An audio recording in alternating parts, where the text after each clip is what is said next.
So good morning mga idol. So for today's video ay nandito po tayo sa aking farm ulit.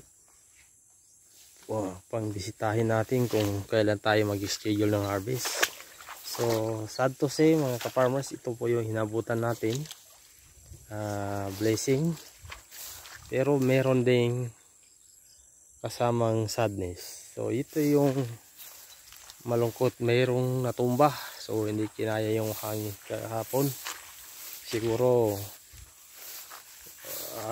dahil na sa mabigat din yung bunga, then yun natumba.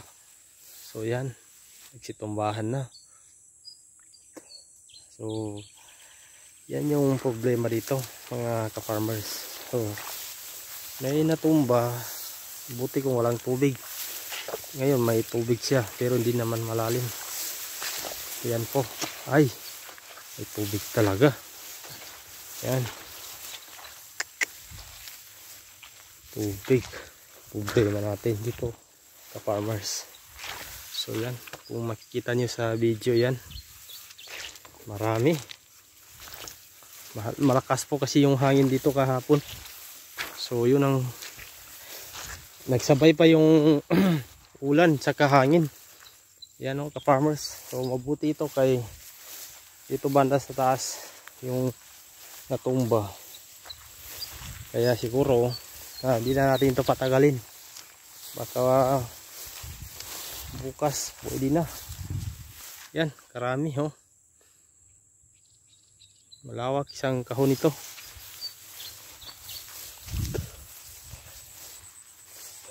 So pag ganito wala magagawa.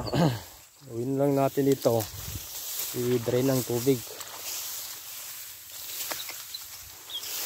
Sila ginawa. Oh, malawak no, naubos. Grabe, mabuti lang kay walang tubig dito. Kung meron man, hindi masyado malalim. Mag-drain tayo. Hindi pwede na may tubig ito. Sayang yung puhunan natin dito ka-farmers. So masisira lang. So, kailangan walang tubig yan.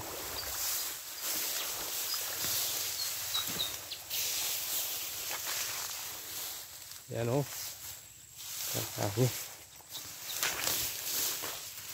So ang gawin natin yan, i-full drain. Yan ang tema dito ka-farmers.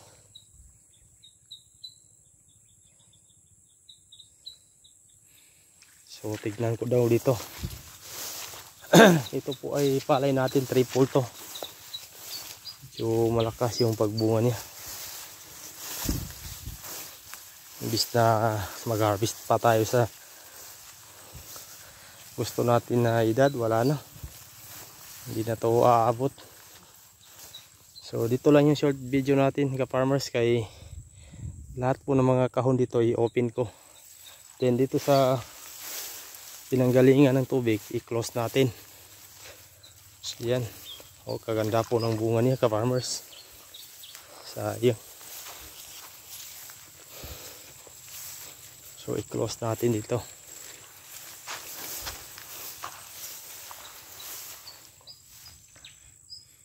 Yan ang kaganapan dito sa aking palay ngayon. So ang palay natin ngayon ay nasa 3 months, sobra na.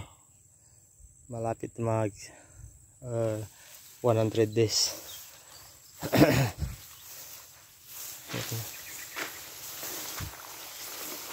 Wala naman kuwan dito, naka-close naman. Ay, ito problema ko. So ito yung short vlogs natin mga ka-farmers. Yan po yung aking palay ngayon.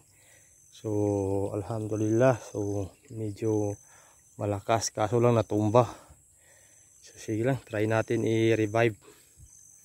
Tatanggalan natin ng tubig kung kaya.